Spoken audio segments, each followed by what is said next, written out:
Hello guys, so nami diri karon sa Los Rayos Residences. So located ni diri sa may Madaong, Barangay Iho o Barangay Madaong. Familiar mo ka ng going to Tagum na ipa kung gikan ni Davao na ipa left kanang dra pa shortcut para gawas na paingon na dito sa Mako. Going to Mati para dili na mosulod sa Sentro Tagum. So dira lang siya magian. This is developed by Santa Lucia. Then naa siya yung mga lote lot only na 120 square meters, na 150 square meters and up.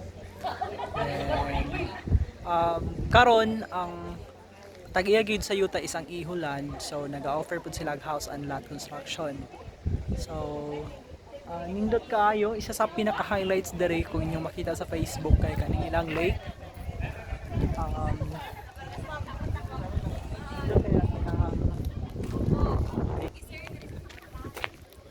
So kung inyong makita, this is a man-made lake.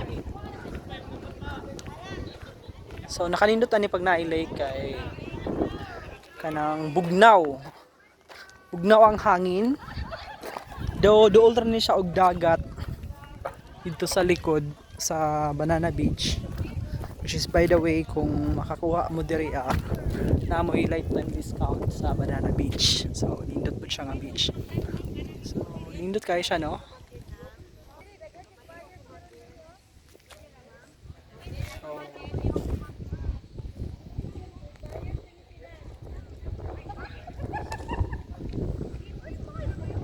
Hangin kaayo kung inyo makita ang ako ang hood naglihok-lihok.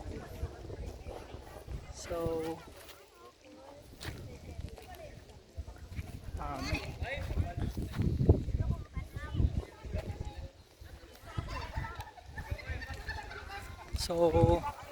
makita ninyo diri sa palibot sa lake kay pwede siya mahimo nga jogging path. Yung jogging path. Then naimurag ingani yung plastic na tindog na pod, ma'am. Okay. So by the way, naa daw ni sa 4 hectares. So as you can see, naanay naghigda-higda dito sa daplin. So ingana ang feeling pag diriya magpahangin-hangin ilalom sa kahoy, kauban na imong pamilya, imong mga anak, imong asawa, imong loved ones. So alamig kayo sa feeling. As you can see,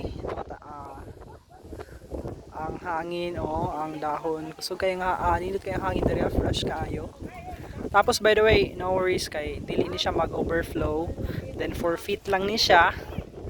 Be careful lang po kung namoy mga kids. Nga mga basig mag-ano ba. So kato na siya overflow exit. So dili gini siya mo overflow. Na siya exit kay dito sa at mga na may creek. Pero ano lang siya nga creek, dili gid siya naga-overflow, nagabaha kay katong nagbaha diri sa may Carmen. Wala gid diri nagbaha gyud. So tapos naa siya clubhouse. May nakanindot ani, no, kay wala pa gani ang mga balay. Naanay clubhouse, naanay swimming pool. Tulo ka bukang swimming pool ani, na pang adult, na pang kids dito. Ang clubhouse na basketball court, na covered good siya, so bisag mag-ulan pwede ra gid gamiton. Then bisag init okay ra. Naay diri mga toilet and bath. So sa pa man, gated subdivision ni siya.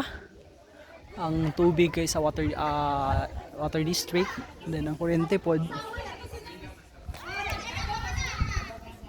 Then gani nanay basketball court.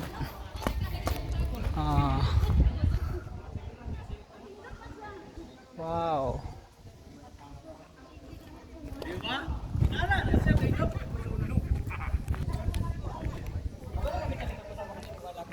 basketball court.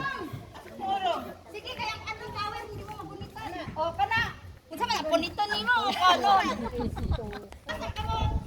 Then kani diri I think function hall ni diri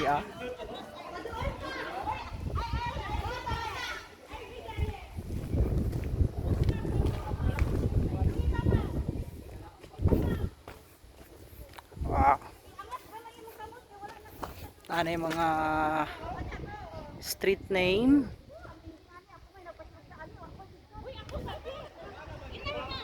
Sa paman. Okay. So,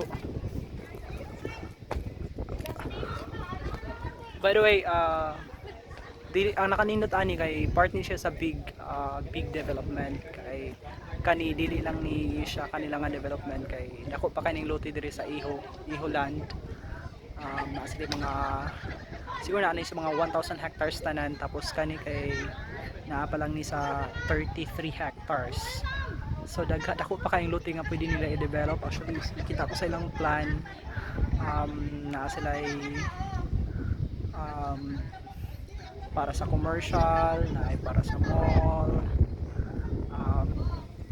tapos napay sila dagan sila gipang donate ng mga lote sa government para sa terminal hub, para sa para sa airport, proposed airport din sa Tagum City sa ilalim ng lote. Basta dako kay ni development diri upcoming area. So samtang wala pa to nga development, so nindot kung maka-invest na mo so sa karon na apay as low as 11,000 per square meter. Imagine last 2017 lang nag-start na pa sa 4,500 per square meter.